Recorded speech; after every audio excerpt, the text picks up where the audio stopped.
Bismillahir Rahmanir Rahim. Dear viewers, in the previous session, we had discussed some of the alternative collection account narratives attributed to the Caliph Abu Bakr anhu, and we have seen that they contradict the standard version. And also in today's session, we shall now take a look and analyze the contradictions which arise between these narratives themselves and also with the standard version.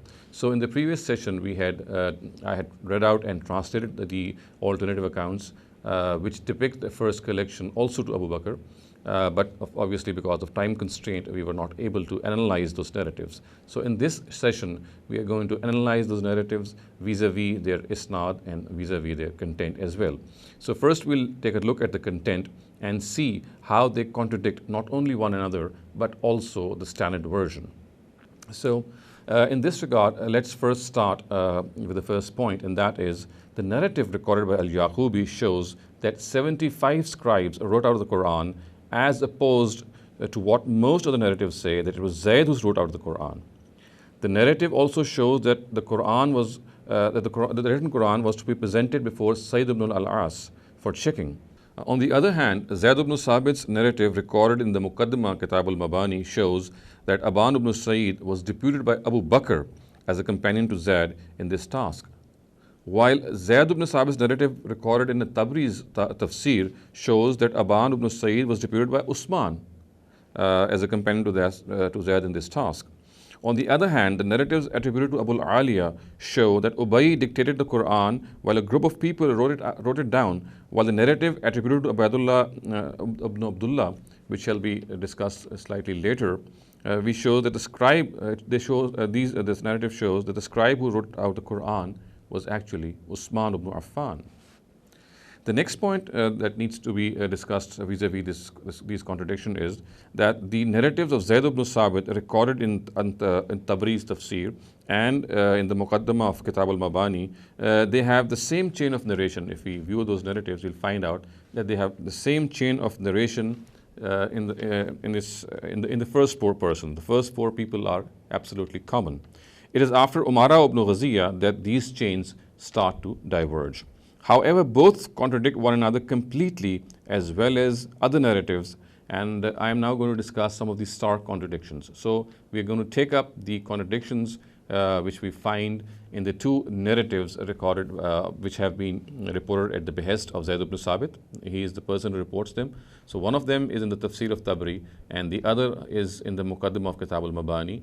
And as I said, the chains of narration are common in the first four tiers, in the first four steps, and it is in the fifth step that they start to diverge. And the contradictions which these two narratives have will now be discussed. So I'm particularly discussing these two narratives. I'm leaving out the rest for later. So the first contradiction in this regard is that Zayd's version in the tafsir of At-Tabari shows that the Quran was in the memories of people only at the time of the Prophet's death, while on the other hand, in the Muqaddimah of Kitab al-Mabani, it shows that it was written, in this narrative, it shows that the Quran was written on various fragments at the time of the Prophet's death. So this is obviously a very stark contradiction.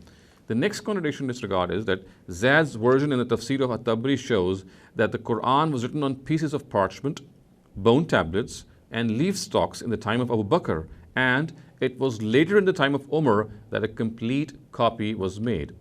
Now, on the other hand, Zayd's version in the Muqaddimah of Kitab al-Mabani, while agreeing with the standard account, says that it was written in the form of a sahifa in the time of Abu Bakr anhu. So these again need to be gauged.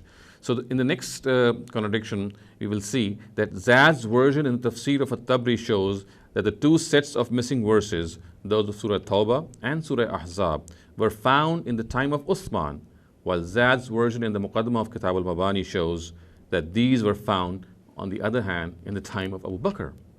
Next.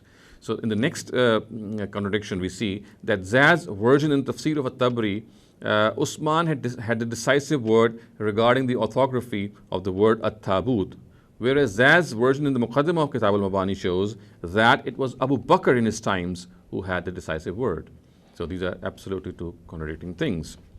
The next contradiction in this regard is that according to the standard version, the missing verses were found in the time of Abu Bakr, were those of Surah Tawbah, and in the time of Usman, a verse of Surah Ahzab was missing. However, both these versions of Surah Tawbah, of Zayd's version, these versions recorded by Zayd or reported by Zayd in the Tafsir of Tabari and the Muqaddimah of Kitab al-Mabani, they have an absolutely different story to tell. Now, both versions mention the role of, this is the next contradiction, both versions mention the role of Aban ibn Sa'id in the collection. According to Zayd's version in the Tafsir of At-Tabari, he was deputed by Usman together with Zayd for this task. This not only contradicts the standard version according to which there was a committee of 4 which contained Aban's nephew actually, his name was Sayyid ibn al-As. It is also historically incorrect. So we need to understand that this not only contradicts the standard version according to which there was a committee of 4 which contained Aban ibn Sayyid's nephew, Sayyid ibn al-As, it is also historically incorrect.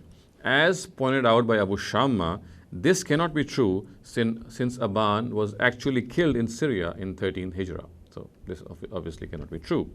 Now, according to Zayd's version in the Muqaddimah of Kitab al-Mabani, Aban was deputed by Abu Bakr anhu together with Zayd for the collection.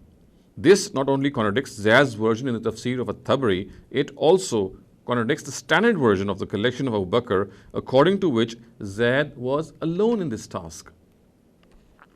The next contradiction is that it is evident from the version of Zayd recorded by At-Tabari that 2 sets of verses were found with 2 different people, though both had the same name, Khuzaimah.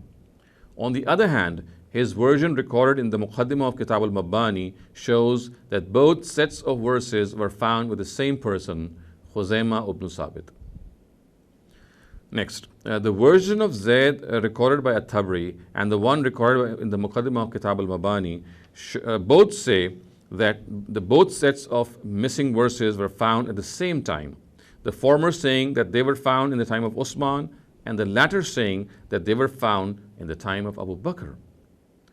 It is perhaps because of these contradictions that Ibn Hajar has criticized his narratives on the grounds that it is against other sound narratives, and that Khatib in his Mudraj has said that Umara ibn Ghaziyah has inserted one chain of narration into another, and that Ibrahim ibn Ismail has inserted the incident of the missing verses in the time of Usman in the narrative from Ubayd ibn Sabbaq, which mentions the collection in the time of Abu Bakr. So viewers, till now in this particular point we have discussed the contradictions which have arisen between Zayd's 2 accounts, one of them in the Tafsir of At-Tabari and the other in the Muqaddimah of Kitab al-Mabani. We have discussed the contradictions between both of them, as well as between them and with the standard version. So viewers, we now come to the next narrative in this regard, and that is the one which is reported by Salim and Kharija. And this is recorded by Ibn Abi Dawud, and it is an entirely new version of the whole incident, and it is completely different in the respect that it shows that the collection was undertaken by Abu Bakr alone. He wanted to have it checked by Zayd, but he refused. But later on, when Abu Bakr asked Umar to request Zayd to please check it, he did so. So this is an entirely different version. Now, next, let us look at the narratives which have been recorded by Ibn Shihab Zuhri. The first narrative, his first narrative recorded in Ibn Abi Dawud says that many verses of the Quran were lost and were never recorded when Abu Bakr, Umar and Uthman went about collecting the Quran. This, of course, contradicts other narratives. Ibn Shihab Zuhri's narrative recorded by Abu Shamma and As-Suyuti shows that it was Abu Bakr's initiative at which the Quran was collected. Umar and Zayd had no role in it. Ibn Shihab Zuhri's narrative recorded by Ibn Ambari and referred to by Al-Muttaqi shows that it was Zayd who took the initiative in having the Quran collected.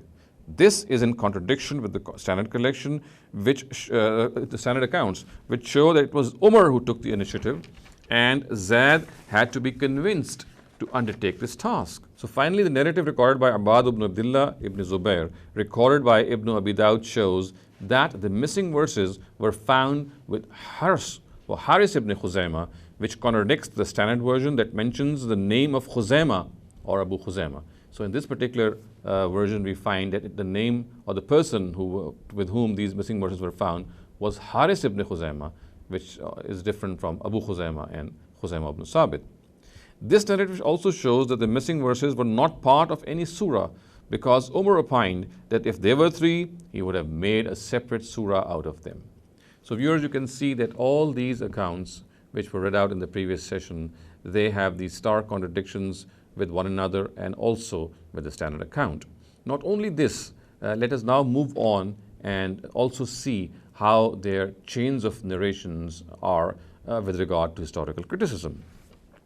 Now, according to Al-Baqillani, the narrative attributed to Umar is found in Al-Bukhari's Fazail al-Quran in the chapter Jam al-Quran and bears the number 415. It may be noted that the extant versions of Al-Bukhari do not contain this narrative, neither at the place cited nor at any other place. Needless to say that in the form it is cited by Baqillani, he has just cited the narrative without any chain of narration. The narrative of Zayd ibn Sabit recorded in the Tafsir of At-Tabri can be represented in the following chart. And viewers, you can see the chart which is being displayed before you. In the opinion of Ibn Sa'd, now we're going to discuss the narrators which were found in this chart. In the opinion of Ibn Sa'd, Abdulaziz ibn Muhammad ad-Darawardi would make mistakes. Yaghlatu are the words. So this is regarding Abdulaziz ibn Muhammad ad-Darawardi. So according to Abu Zur'a, as recorded by Abu Hatim, he has a bad memory, and sometimes when he would narrate something from his memory, he would err. Now Al-Mizzi records that when Ahmed ibn Hanbal was asked about ad-Darawardi, he said that when he narrates from his book, he is correct in his narration, and when he narrates from the books of people, he errs, and he would read from their books and make errors. Al-Mizzi goes on to record that as per one opinion attributed to An-Nisai, he is laysa bil qawi, and another opinion attributed to him is that there is no problem in him. The word is laysa bihi ba's. Now Ibn Hajar says that Yahya ibn Ma'in, on the other hand, regards him to be trustworthy. So we next move on to the narrative in which we find Zayd ibn Sabit is also reporting this whole account or alternative account, and it is recorded in the Muqaddimah of Kitab al-Mabani. This also can be illustrated in the chart which is being displayed before you. So you can see how in the first four steers or first four steps, it has the same chain of narration as I pointed out earlier, with the one which has been recorded in the Tafsir of At-Tabri. Now in this particular chain of narration, there's a person called Kharija ibn Mus'ab, and he is regarded to be very weak and suspect by authorities. So I'm now going to read out some of the jarh that Al-Mizzi has recorded about him. And Mizzi in his Tahdhib al-Kamal has recorded this jarh, and he says that Ahmed ibn Hanbal says that about him, La yuktabu hadithuhu, and Abdullah ibn Ahmad says that his father had stopped him. Abdullah ibn Ahmad, of course, is the son of Ahmad ibn Hanbal. His father had stopped him from writing any narrative from him. Authorities have reported the opinions of Yahya ibn Ma'in on him as laysa bi shay, laysa bi siqa, kazzab, which is liar, and zaif, which is suspect. Bukhari says that Ibn Mubarak and Baqi have abandoned him. The words are tarakuhu. An-Nasai says that he is zaif, laysa bi siqa, and matrukul hadith, which of course matrukul hadith is spoken by for a person who is a liar. Ibn Sa'd says that people abstain from his narratives, and thus they have abandoned him. Again, the words are tarakuhu. Abu Hatim says that he is mustaribul hadith, laysa biqawi, yuktabu hadithuhu, wala yuhtajju bihi. Mustaribul hadith, of course, is a person who narrates the same narrative in two different styles which are contradictory to one another. Laysa biqawi means that he is a person who is not that sound, and that his narratives, when it is said that yuktabu hadithuhu wala yuhtajju bihi, it means that he does not have a very sound memory. Ibn Kharash and Al-Hakim say that he is matrukul hadith. Again, this is for a person who is a liar. The matrukul hadith is spoken for such a person. Ad-Darqutni also says that he is zaif. So this is the jar on Kharija ibn Mus'ab. Now, authorities have also attributed tadlis to him. Ibn Hajar says that he does tadlis from liars, and the narrative under consideration has his anana, which is a sign of tadlis. Moreover, in both these chains, in which Kharija ibn Zayd reports from his father Zayd, the question of Kharija's age also assumes a lot of importance. Because as far as Zayd is concerned, there is a discrepancy in the year of his death. Now, Zayd ibn Sabit's year of death has been a matter of some discrepancy. Ibn Hajar has recorded that following dates, so it's 42 Hijrah, 43, 45, 51, 52, and 55. So all these are probable dates of his death. And has said that according to most authorities, it is actually 45 Hijrah. Al-Zahabi has said that in the opinion of Al-Waqidi, Yahya ibn Bukair, Khalifa ibn Khayyat, and Ibn Numair, it is actually 45 Hijrah. Hence, if it is true that Zayd ibn Sabit died in 45 Hijrah, then Kharija was either 15 or 16 at the time of his father's death. So this is again a matter of concern, because at this age, a person reporting from his father is suspect, or is at least open to question, because this is a very tender age in reporting facts from his father. Next we come to the narrative which is recorded from Salim ibn Abdullah and from Kharija ibn Zayd. Now this narrative is munqata, because both never heard from Abu Bakr anhu. Obviously both of these lived much later and they were not contemporaneous to Abu Bakr. Now we come to those three narratives. Please recall the three narratives which I have cited on the authority of Ibn Shahab Zuhri. Now all of them are munqata. This is very obvious. His narrative in Kanzul Ummal has no chain of narration from Ibn al-Ambari to Sulaiman ibn Arqam. Moreover, Sulaiman ibn Arqam has been declared as untrustworthy by many authorities. Thus, Al-Uqayli, Ibn Abi Hatim, Ibn Habban, Al-Bukhari and Nasai, all of them regard him to be non-trustworthy and unreliable. Now we come to the narrative by Abad ibn Abdullah, and this also is munqata because he died in the 90s.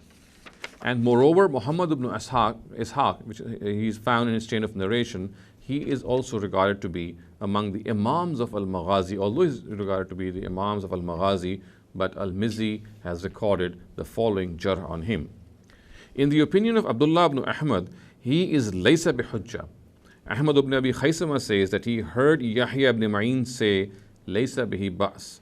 When he was asked a second time, he said, laysa bizak, and that he is zaif. And laysa bizak also is a verb which implies a person. And he further said that he is zaif.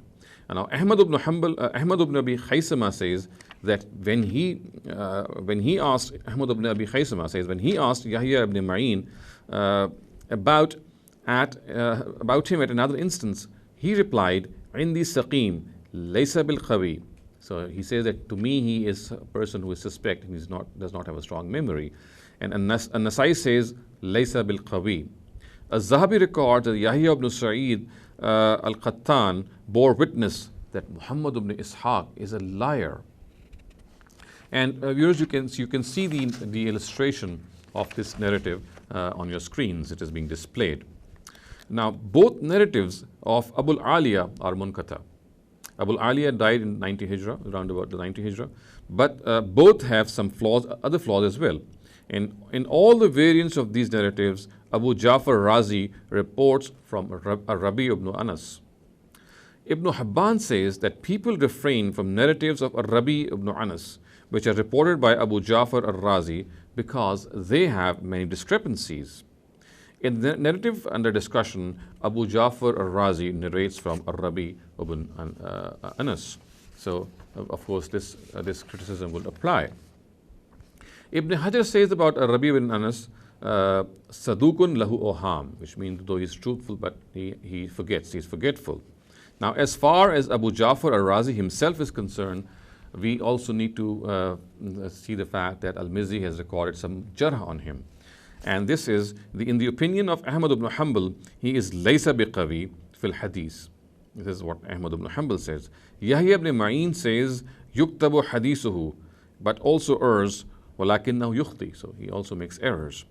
Amr ibn Ali says, fihi zurf wa huwa min ahli sidq sayyul hifz, which means that although he is among the truthful people, but he has a bad memory.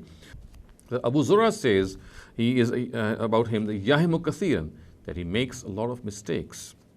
As-Sadi says sadukun laysa bi mutqin, and An-Nasai records that he is laysa bil qawi. Ibn Kharash says Sadukun Sayul Hifz, which obviously this whole data gives us this impression, this very concrete impression that he was afflicted with a bad memory. So this is what has been recorded regarding Abu Ja'far al-Razi himself. Now finally we come to the last of the narratives, which is the narrative by Al-Yaqubi. Now the information recorded by Al-Yaqubi, or his narrative, has no chain of narration. He has just recorded this historical fact without citing any chain of narration. Now as indicated earlier, we know that Al-Yaqubi died in 292 Hijrah. So an anachronism in this narrative is that Sayyid ibn al-As was 9 years at the death of the Prophet as specified by Ibn Hajar. Hence, he was just about 10 years old at the time of this collection and would not have been in a position to have played such a pivotal role as described by this narrative. So viewers, we have seen that in this session that the alternative accounts, which also ascribe of the first collection to Abu Bakr, but they are different from the standard version in which Abu Bakr also has been or was responsible for the first collection. So these variants, they contradict not only one another, but they also contradict the standard version. Not only this, we have also seen that the chains of narration of all these narratives also have flaws and they are not trustworthy and reliable. So we can sum up by saying that all these alternative accounts of first collection also ascribe to Abu Bakr. They give a different picture than the standard version, but again, this picture and the way it is portrayed is not sound. And not only it's not sound, we can see contradictions, we can see flaws in this nads. So therefore, all these variants, they have to be regarded as unreliable. أقول قولي هذا واستغفر الله لي ولكم ولسائر المسلمين والمسلمات.